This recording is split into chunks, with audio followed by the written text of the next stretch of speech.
ಮಂಡ್ಯ ಹೋರಾಟಗಾರ ಹಾಗೂ ಪತ್ರಕರ್ತ ಷಣ್ಮುಖೇಗೌಡ ಬಂಧನ ಖಂಡಿಸಿ ಪ್ರತಿಭಟನೆ. ಪೊಲೀಸರ ವಿರುದ್ಧ ಜನಪರ ಸಂಘಟನೆಗಳಿಂದ ಪ್ರತಿಭಟನೆ. ಮಂಡ್ಯದ ಎಸ್ಪಿ ಕಚೇರಿ ಬಳಿ ನಡೆದ ಪ್ರತಿಭಟನೆ. ರಾಮಮಂದಿರ ಹುಂಡಿ ಕಳ್ಳತನದ ಬಗ್ಗೆ ಸಾಮಾಜಿಕ ಜಾಲತಾಣದ ಪೋಸ್ಟ್ ಮಾಡಿದ್ದ ಷಣ್ಮುಖೇಗೌಡ ಈ ವಿಚಾರಕ್ಕೆ ಸಂಬಂಧಿಸಿದಂತೆ ಏಕಾಏಕಿ ಬಂಧಿಸಿದ ಪೊಲೀಸರು. ಪೊಲೀಸರ ದೌರ್ಜನ್ಯ ಖಂಡಿಸಿ ಪ್ರತಿಭಟನೆ ನಡೆಸಿ ಆಕ್ರೋಶ. ಸಿಪಿಐ ನವೀನ್ ವಿರುದ್ಧ ಕ್ರಮಕ್ಕೆ ಆಗ್ರಹ. ಸ್ಥಳಕ್ಕೆ ಆಗಮಿಸಿ ಮನವಿ ಸ್ವೀಕರಿಸಿ ವಿಚಾರಣೆ ನಡೆಸಿ ಕ್ರಮ ವಹಿಸುವ ಭರವಸೆ ಕೊಟ್ಟ ಎಸ್ಪಿ ಶೋಭಾರಾಣಿ. ಪ್ರತಿಭಟನೆಯಲ್ಲಿ ಎಂಬಿ ನಾಗಣ್ಣಗೌಡ, ಜಯರಾಮ್ ಸುಂಡಹಳ್ಳಿ, ಮಂಜುನಾಥ್, ಸಿ ಕುಮಾರಿ, ಗುರುಪ್ರಸಾದ್ ಕೆರಗೋಡು, ಹನಕೆರೆ ಅಭಿ ಸೇರಿದಂತೆ ಇತರರಿದ್ದರು. ಇದು ಎರಡನೇ ತಪ್ಪು.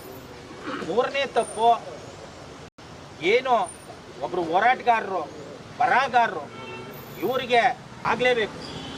ಹಾಗಾಗಿ ಗೋಳಿ ಮಗನ ಒದ್ದಿ ಒಳಗಾಕಿ ಅಂತ ಹೇಳಿ ಅದನ್ನ ತೋರ್ಸವ್ರೆ ಅವರಿಗೆ. ಒಂದು ನಾವೆಲ್ಲ ಹೋದಾಗ ಒದ್ದಿ ಒಳಗಾಕಿ ಅನ್ನೋರು ಕೂಡ ಗೋಳಿ ಮಗ ಅಂತ ಪದ ಒಂದು ನಿಮಿಷ ಅವ್ರ ಬಾಯಿಲಿ ಸರ್ಕಲ್ ಇನ್ಸ್ಪೆಕ್ಟರ್ ಬಾಯಿಲಿ ದಾಳಿ ಮಾಡಿದ್ದಾರೆ. ಇದು ಸರಿಯಲ್ಲ.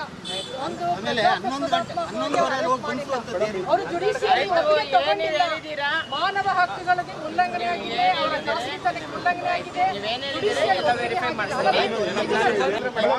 ಅವರ ಬಂಧನ ಆದ ನಂತರ ಪತ್ರಕರ್ತರು, ಸಾಮಾಜಿಕ ಚಿಂತಕರು ಅವ್ರ ಬಂಧನ ಆದ ನಂತರನೂ ಕೂಡ ಪ್ರಗತಿಪರ ಹೋರಾಟಗಾರರು ಹೋದಾಗ ಕೂಡ ನಡ್ಕೊಂಡಂತ ರೀತಿ ಸರ್ಕಲ್ ಇನ್ಸ್ಪೆಕ್ಟರ್ ಅವರು ಸರಿ ಇಲ್ಲ.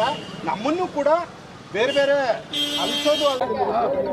ಮಂಡ್ಯದ ಪ್ರಗತಿಪರ ಹೋರಾಟಗಾರ ಮತ್ತು ಪತ್ರಕರ್ತ ಷಣ್ಮುಖೇಗೌಡರು ತಮ್ಮ ಸೋಷಿಯಲ್ ಮೀಡಿಯಾದಲ್ಲಿ ಒಂದು ಅಸಂಬದ್ಧವಾದಂಥ ಪೋಸ್ಟನ್ನು ಹಾಕಿದ್ರು ಅಂತ ಹೇಳಿ ಮಂಡ್ಯ ಪೊಲೀಸರು ಒಂದು ಸುಮೋಟೋ ಪ್ರಕರಣವನ್ನು ದಾಖಲು ಮಾಡ್ಕೊಂಡು ರಾತ್ರೋರಾತ್ರಿ ಅವ್ರ ಮನೆಗೆ ನುಗ್ಗಿ ಅವ್ರನ್ನ ಅರೆಸ್ಟ್ ಮಾಡಿದರು. ನಾವು ಕೇಳ್ತಕ್ಕಂಥದ್ದು, ನೀವು ಸುಮೋಟೋ ಕೇಸನ್ನು ಹಾಕಿದ ಸಂದರ್ಭದಲ್ಲಿ ಅವ್ರಿಗೊಂದು ನೋಟಿಸ್ ಮಾಡಿ ವಿಚಾರಣೆ ಕರೆದು ಅವರಲ್ಲಿ ಆಗಿರ್ತಕ್ಕಂಥ ಏನು ತಪ್ಪಾಗಿದೆಯೋ ಅದನ್ನು ಸರಿ ಮಾಡ್ಕೊಳ್ಳೋಕೆ ಅವಕಾಶ ಕೊಡಬೇಕಿತ್ತು, ಇಲ್ಲ ನಿಯಮಬದ್ಧವಾಗಿ ಅವ್ರನ್ನ ನೋಟಿಸ್ ಮಾಡಬೇಕಿತ್ತು.